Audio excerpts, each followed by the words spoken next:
Welcome back to the powder alarms. Okay, as promised, here are those 4 major confrontations I've been talking about. They were, in order, the Charlestown, Massachusetts powder alarm on September 1st, 1774, quickly followed by the Worcester, Massachusetts revolt on September 6th, 1774. Then came the Portsmouth, New Hampshire alarm and raid a few months later in December of 1774, and finally the Salem, Massachusetts armed rebellion on February 26, 1775. Remember, the battles of Lexington and Concord would follow soon after, only a few months in fact, on April 19, 1775.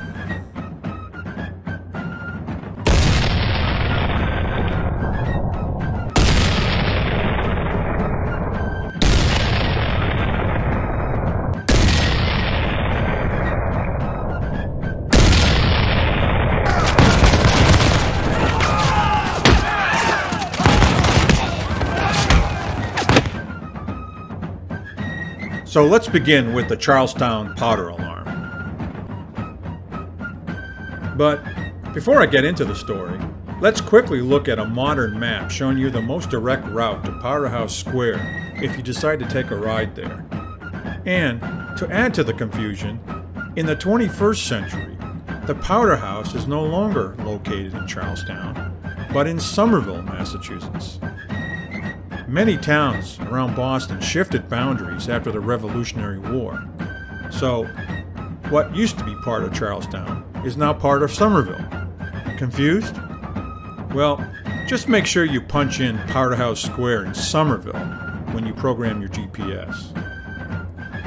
And for simplicity's sake, I'm going to use Faneuil Hall in downtown Boston as a starting reference point.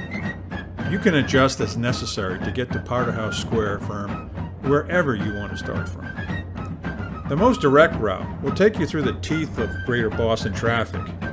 You will have to traverse through Charlestown, Cambridge, and then finally into Somerville.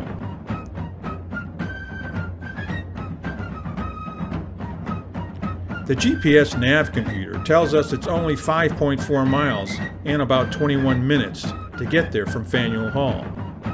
Sounds easy enough, but don't believe it. Be forewarned, traffic is nasty in the area and you will be stuck in bumper-to-bumper traffic once you get into the Boston area, so try not to come on a hot day. And be prepared to ride the clutch, a lot. But in my opinion, the trip is worth making in order to see this historic and original colonial structure that played such a huge role in the early days of the Revolutionary War. So, go for a ride. Okay, let's get back to our story. In Part 2, we learned that among the measures of the coercive acts, or the intolerable acts, was the appointment of General Thomas Gage as the military provincial governor of Massachusetts, as well as the commander-in-chief for all British forces in the American colonies.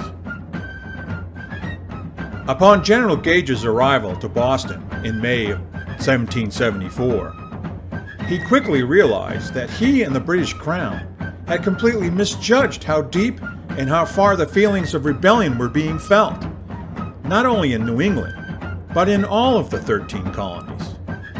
And the colonies were arming themselves and preparing for war. Gage knew his purpose was to remove from Patriot hands the means to conduct a rebellion by confiscating or removing many of the Patriot stockpiles of military supplies in the greater Boston area. There were several places throughout the colonies where the British Army had stockpiled supplies. Some of these places were fortifications that were manned by small garrisons. Others were merely locked powder magazines. Most of the powder in these locations were under the control of British authorities and Crown-appointed colonial sheriffs.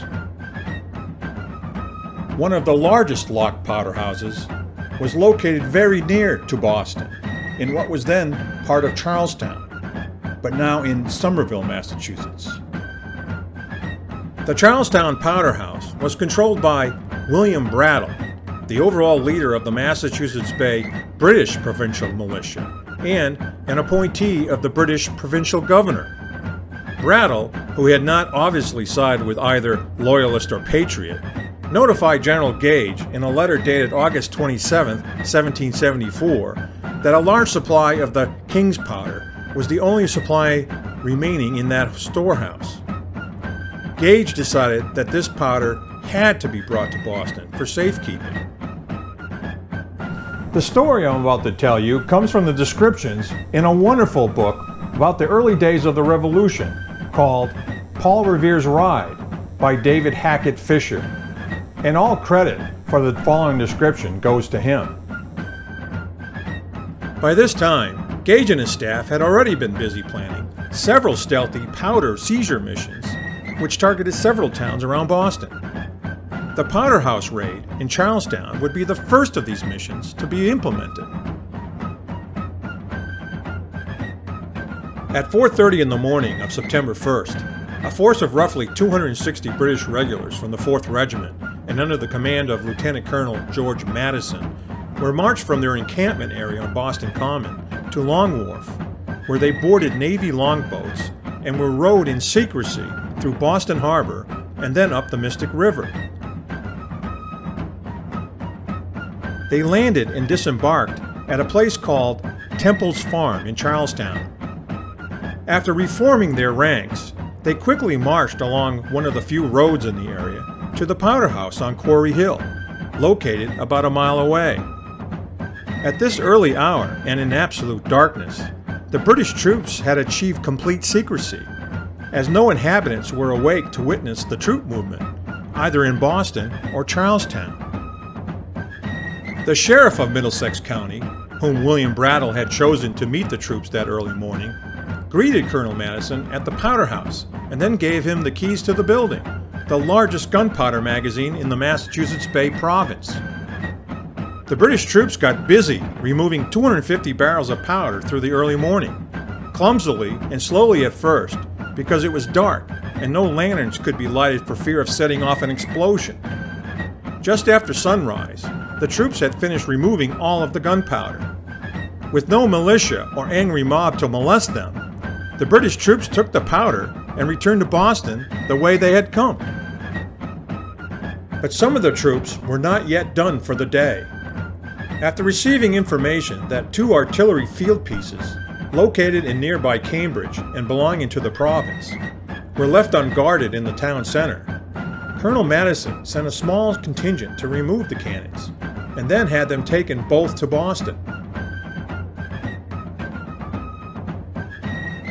By noon, Gage had the cannons and 250 barrels of powder taken from Boston to the British stronghold on Castle Island for safekeeping.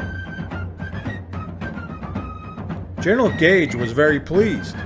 His staff had planned a perfect mission, and Colonel Madison had executed it without a shot being fired.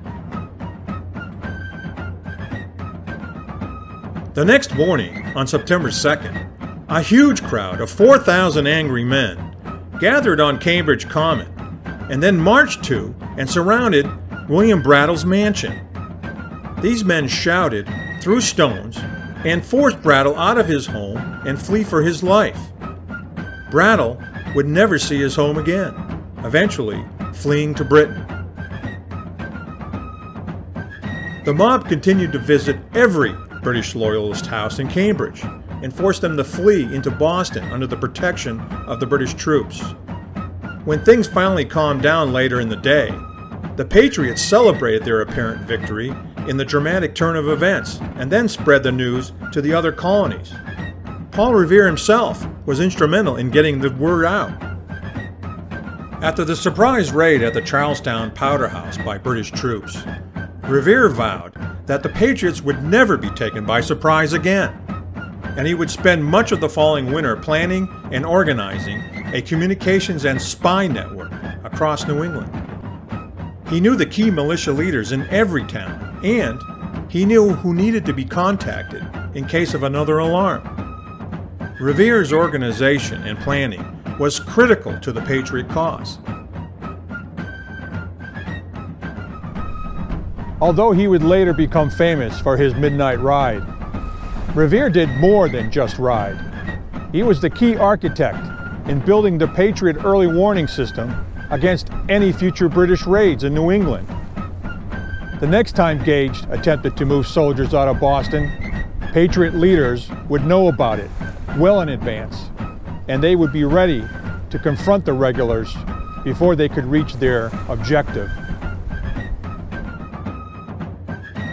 Gage, surprised by the size and scope of the colonial reaction, delayed and eventually canceled a second planned expedition to the storehouse in Worcester. He concentrated his troops in Boston and called for reinforcements from London, writing, quote, "If you think 10,000 men sufficient, send 20. If 1 million is thought enough, give 2. You save both blood and treasure in the end." End quote. He also began to further fortify the Boston Peninsula. But the first overt mass act of rebellion had occurred, and a dangerous pattern had begun, where colonists perceived they could bully British authority with little or no consequence, and where constraining rules of engagement on British Army officers and troops forced the Army to be passive towards the colonials. With each passing day, these restrictive rules led to widespread British military contempt and anger towards the general population, an anger that would soon boil over into savage bloodshed. The second confrontation with British authority would follow only days after the mob action in Cambridge. Next up is what has been coined the Worcester Revolt. A revolt before Lexington and Concord? Come back and find out in part 4 of The Powder Alarms.